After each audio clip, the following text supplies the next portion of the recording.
I smoothed my Prada dress as I walked into the country club, the invitation to my mother's 60th birthday party feeling heavy in my designer clutch. Not because of the fit cardstock, but because of the handwritten note my sister Jessica had added. Try to dress appropriately this time. No need to remind everyone about your career choices. My name is Victoria Chen, and at 32, I was apparently still the family disappointment.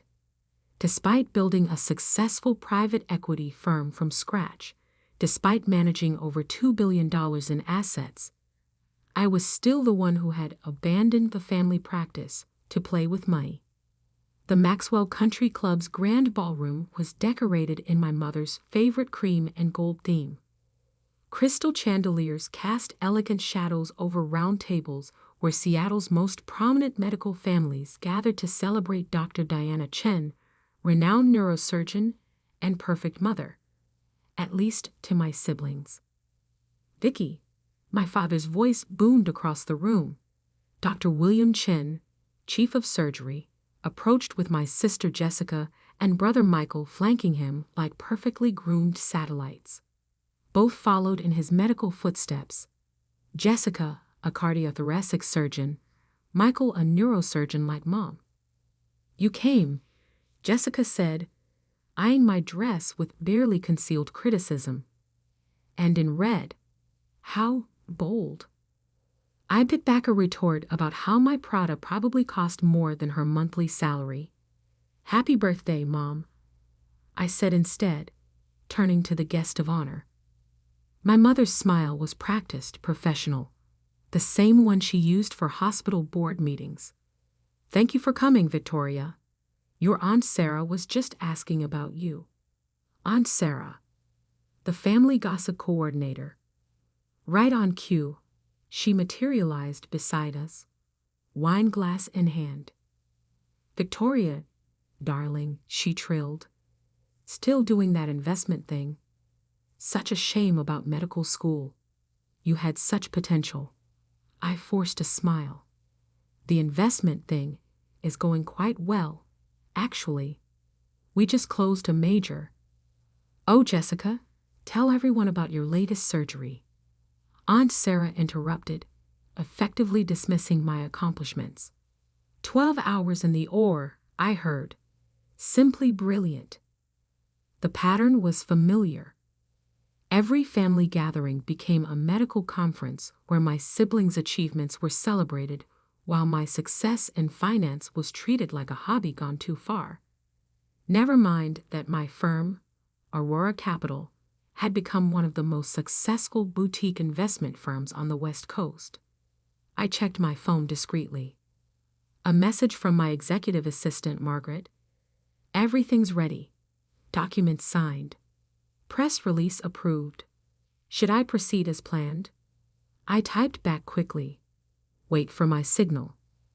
"Victoria, put the phone away," my mother chided. "It's time for the toasts." The guests gathered around the main table. One by one, my family members stood to praise the birthday girl. Father spoke about their shared passion for medicine. Michael discussed following in her footsteps. Jessica tearfully thanked Mom for being her role model in a male-dominated surgical field. Then Aunt Sarah stood up, champagne glass swaying slightly. "To my beloved sister-in-law, who raised 3 children. Well, 2 successful doctors at least." She laughed, others joining in. "Some of us just aren't cut out for greatness, right, Victoria?" The room tittered. Jessica smirked. Michael at least had the grace to look uncomfortable. "She's always been a disappointment," Aunt Sarah continued, warming to her theme. "But Diana never gave up hope that Victoria would come to her senses. There's still time for medical school, dear." More laughter. My mother didn't even bother to defend me, just smiled, that practiced smile. I felt my phone buzz again. "Margaret, CNN wants a comment on the acquisition. NYT running the story in 10 minutes. Should I delay?" I looked around the room at my laughing relatives, at the decades of dismissal crystallized in their smirking faces, at my siblings' smug superiority and my parents' practiced disappointment. "No," I typed back. "Come now. Bring everything." "On my way," she replied immediately. 3 minutes. I stood up, smoothing my red dress again. "Actually, Aunt Sarah, I have an announcement of my own." "Victoria," my father warned, "this is your mother's moment." "Oh, I think Mom will want to hear this," I said, just as the ballroom doors opened. Margaret walked in, impeccable in a tailored black suit, carrying a leather portfolio. Her heels clicked purposefully across the marble floor as conversations died away. "I apologize for interrupting," she said professionally. "But Ms. Chen, the acquisition is complete. You're now officially the owner of Pacific Northwest Medical Group." The sound of dropped forks hitting fine china echoed through the suddenly silent room. My father's face went pale. "Pacific Northwest, that's our hospital group." "Was your hospital group," I corrected quietly, "along with all 18 locations, the research facilities, and the medical school." Jessica's champagne glass slipped from her fingers, shattering on the floor. "That's impossible," my mother whispered. "The board would never sell to an outsider."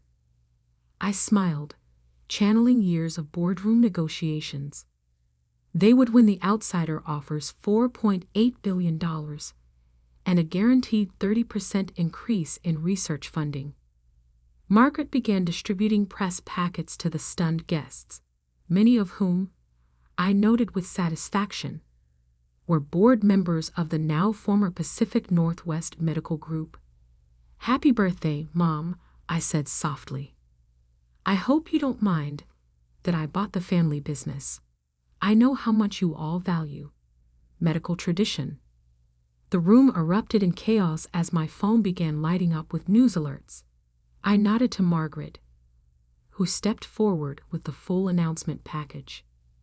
Sometimes the biggest disappointments come with billion-dollar price tags. The next few minutes unfolded like a carefully orchestrated symphony of shock. Margaret distributed detailed press packets outlining the acquisition, while my phone continuously lit up with notifications from Wall Street Journal, Bloomberg, and Reuters.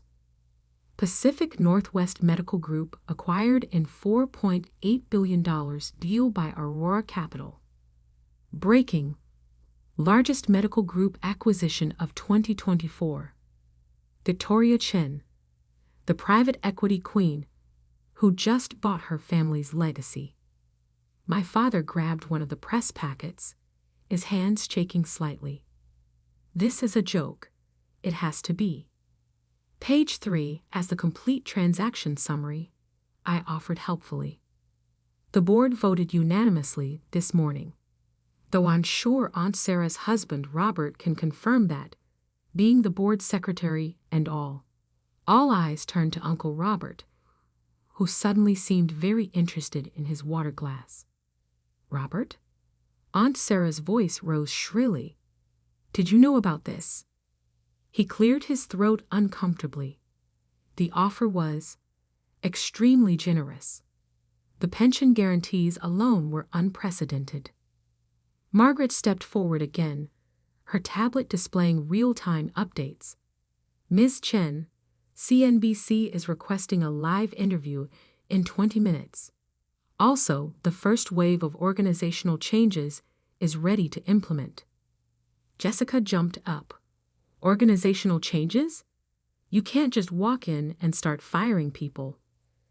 "Actually," I replied calmly, "as the new majority owner, I can, but I'm more interested in certain strategic repositioning."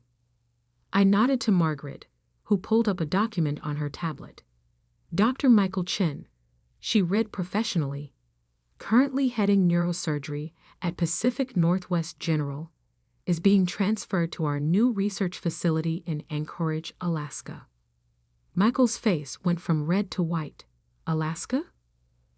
Don't worry, I assured him. The Polar Bear Research Initiative is fascinating. Mom always said you had a way with dangerous animals. This is revenge, my mother said quietly, finally finding her voice. Because we wouldn't support your decision to leave medicine. I turned to her, keeping my expression neutral. No, Mom. This is business. Something none of you ever bothered to understand. Margaret continued reading. Dr. Jessica Chen's cardiac unit is being restructured. Her new position will be coordinating with our rural satellite clinics in eastern Washington. Rural clinics? Jessica shrieked. My research will be handled by more qualified teams, I finished. Teams that don't falsify data to get published. The room went silent again. Jessica's face drained of all color. Oh yes, I added, the acquisition due diligence was very thorough. We found some interesting irregularities in your last 3 papers. The medical board will be receiving a full report next week. My father stood up, attempting to reassert control. Now listen here. No, Dad, you listen. I held up my phone, displaying a chart. Pacific Northwest's profit margins have dropped 40% under your leadership. The research department has fallen to 9th place nationally. The only thing growing is the administrative bloat that keeps our dear family members in cushy positions. Margaret distributed another set of documents. The comprehensive audit results, she explained to the stunned room, including detailed breakdowns of nepotism in hiring practices, misallocation of research funds, and some creative accounting in the charity care program. Several board members began urgently texting their lawyers. Aunt Sarah was practically hyperventilating. You've been running this hospital group like a family country club, I continued. Promoting based on last names rather than talent. That ends today. My mother's birthday cake sat forgotten on the main table. 60 unlit candles standing like accusatory fingers. The press release goes wide in 2 minutes, Margaret announced. The markets open in 12 hours. Would you like me to summarize the projected stock impact? I smiled. No need. I'm sure my family understands basic economics. When news breaks that Aurora Capital is modernizing Pacific Northwest's outdated management structure, shares should jump at least 25%. You can't do this to your own family, my mother pleaded. Funny, I replied. That's exactly what I said when you all turned your backs on me for choosing finance over medicine. When you excluded me from family events because I was an embarrassment. When you told every family friend that your daughter was finding herself instead of acknowledging I was building a billion-dollar company. I walked to the main table and picked up the champagne bottle. But let's not waste Mom's birthday party on business talk. After all, family comes first, right? That's what you always said, Dad. The door opened again as my firm's PR team entered, followed by photographers from major business publications. Mrs. Chen, one of them called out, "Could we get a photo of you with your daughter? The businesswoman who just made your hospital group national news." My mother's practiced smile completely failed her. Actually, I said, let's make it a real family photo. Jessica, Michael, come stand by Mom. Dad, too. I turned to Aunt Sarah. You should join as well. After all, you've all been so supportive of my career choices. They moved stiffly into position, years of society photos making it automatic even in crisis. Perfect, I said, raising my glass. Margaret, please make sure everyone has champagne. We should toast properly. Margaret efficiently distributed glasses, though most hands that took them were shaking. To family, I announced, my voice carrying clearly for the photographers. and to never being a disappointment again. The cameras flashed, capturing the exact moment my family realized that their medical empire now answered to the daughter they dismissed for so long. The aftermath was immediate and dramatic. As the photographers captured the forced family portrait, Margaret's tablet beeped with incoming market reactions. Pre-market trading had Pacific Northwest stock up 28% on news of the acquisition. "Victoria," my father hissed between staged smiles. "We need to talk privately." "Now." "Of course," I agreed pleasantly. "Margaret, please show the press to the conference room next door. We'll join them shortly for the official statements." As the media filed out, my father's professional demeanor cracked completely. "How long have you been planning this? This hostile takeover?" "Hostile?" I raised an eyebrow. "The board voted unanimously. Though you'd know that if you'd attended the meeting instead of sending your proxy to Uncle Robert. Because I was planning your mother's birthday," he exploded. "No," I corrected. "Because you never thought I'd be capable of something like this." The disappointment couldn't possibly understand enough about business to outmaneuver the great Dr. William Chen. Jessica stepped forward, her surgeon's confidence wavering. "The rural clinics. You can't really mean to." Page 12 of the reorganization plan, Margaret interjected smoothly, handing her a detailed document. "Your transfer is effective Monday. The housing allowance in Yakima is quite generous." "Yakima?" Jessica whispered, horror-struck. "Consider it a character-building opportunity," I smiled. "Mom always said we should give back to underserved communities." Michael was frantically scanning his own transfer papers. "This is ridiculous. I'm one of the top neurosurgeons in Seattle." "You're the son of the top neurosurgeon in Seattle," I corrected. "There's a difference. One the medical board will be very interested in when they review your certification history." My mother, who had been unnaturally quiet, finally spoke. "What do you want, Victoria?" "Money." "Recognition? Is this about your trust fund?" I laughed, the sound echoing off the crystal chandeliers.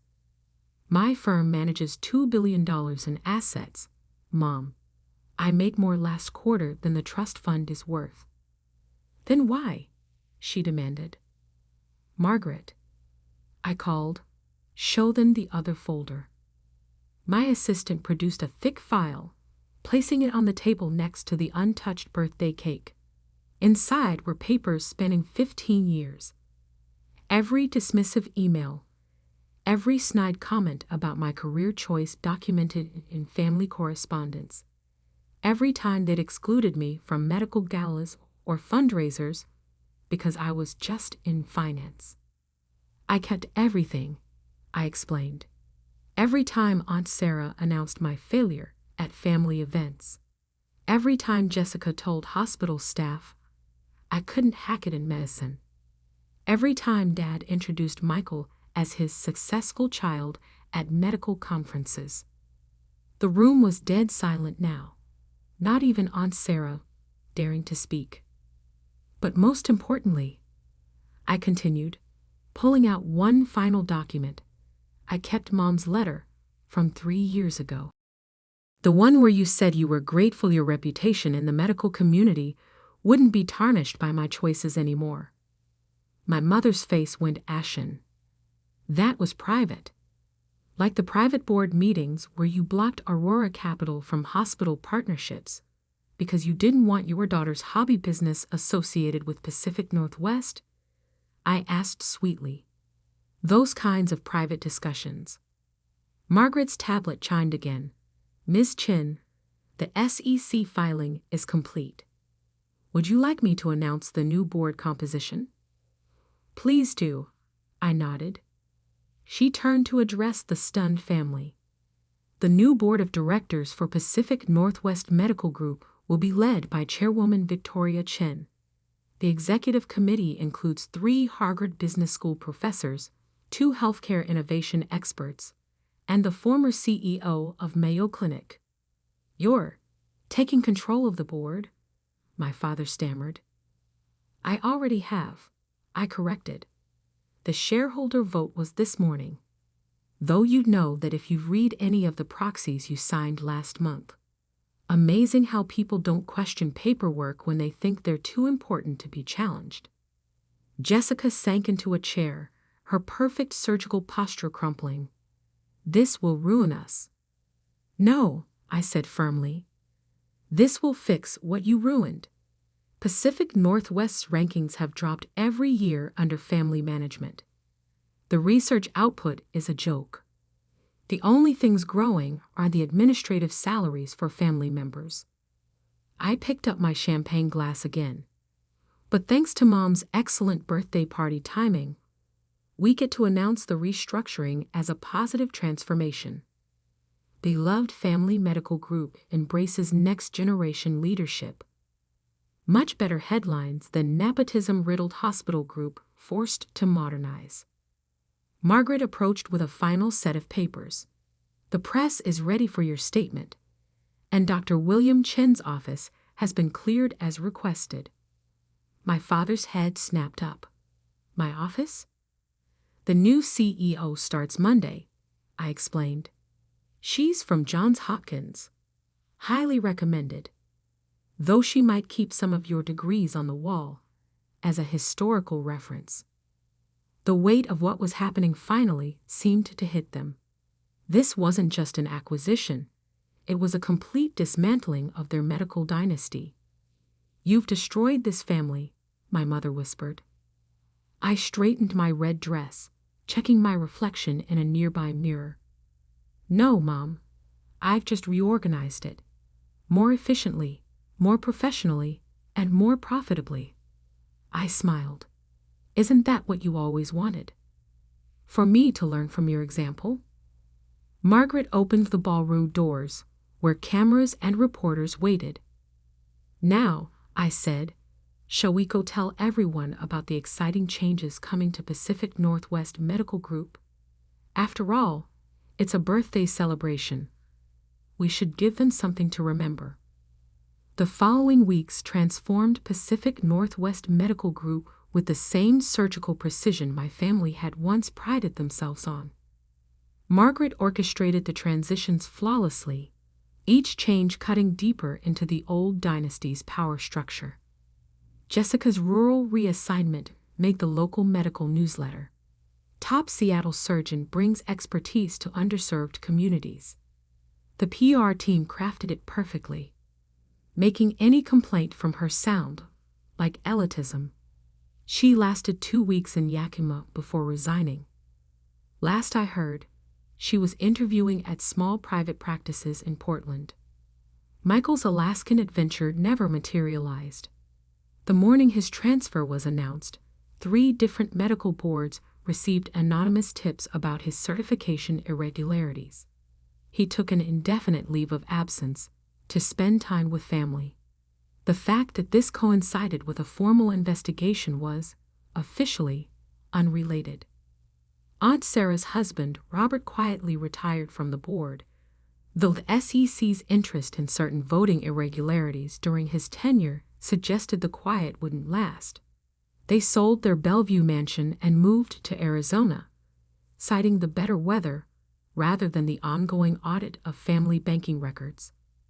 My father held out the longest, attempting to rally his old medical school contacts for support. But influence only goes so far when faced with stockholder satisfaction. Pacific Northwest's share price had jumped 45% in the first month under new management. Efficiency was up, costs were down, and research grants had doubled. The Q1 numbers are excellent, Margaret reported one morning, exactly 30 days after my mother's birthday party. The Wall Street Journal is running a feature on the successful transformation of family-run medical groups. They're calling you a healthcare visionary. I smiled, looking out from my new office. formerly my father's, at the Seattle skyline. And the staff satisfaction surveys? Up 62% since removing the family preference hiring policies. Turns out people appreciate promotions based on merit rather than last names. A knock at the door interrupted us. My mother stood there, looking smaller somehow in regular clothes rather than her usual surgical attire. "Victoria," she said stiffly, "do you have a moment?" Margaret glanced at me questioningly. I nodded. "Give us 10 minutes. Once we were alone, my mother took in the office changes.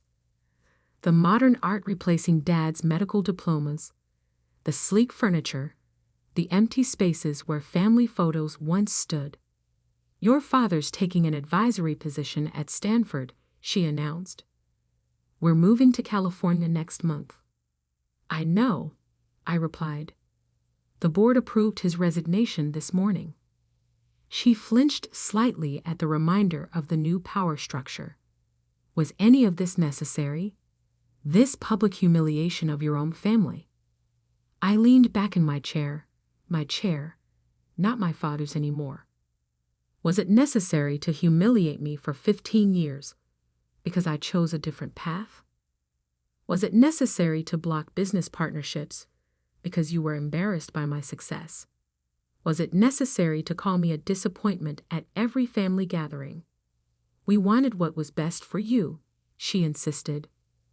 "No," I corrected. "You wanted what was best for your reputation. There's a difference."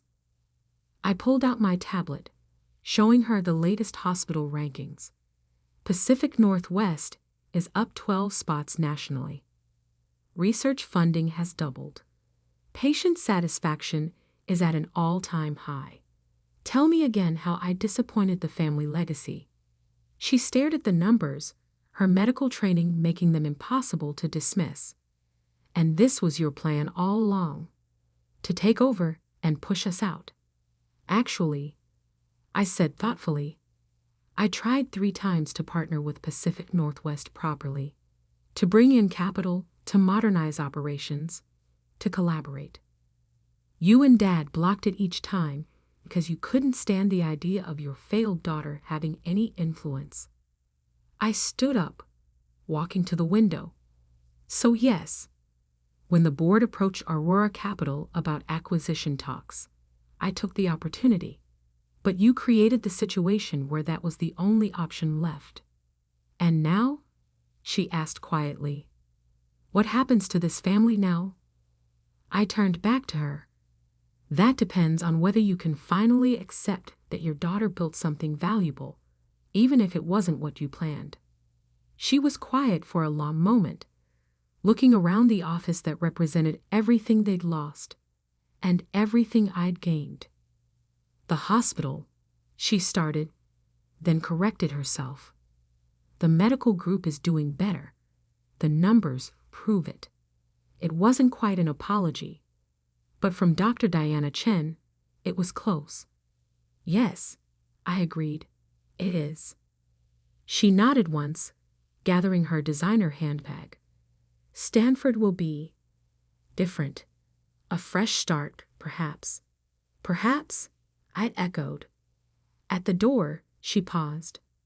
"That red dress, at my birthday, it was quite striking." Then she was gone, the click of her heels fading down the hallway. Margaret entered a moment later. "Everything okay?" I smiled, sitting back down at my desk. "Schedule a call with Stanford's board for next week. Let's discuss potential West Coast partnerships." She raised an eyebrow, offering an olive branch. "No," I replied, picking up the latest financial report. "Just good business. After all, that's what the disappointment does best." The Seattle sunshine streamed through my office windows, lighting up the space that had once represented everything I couldn't have. Now it was simply another milestone in the empire I'd built. Not despite my family's dismissal, but because of it. Sometimes the greatest revenge isn't in destroying what others built, but in building something better than they ever imagined possible, even if it takes a birthday party to deliver the news.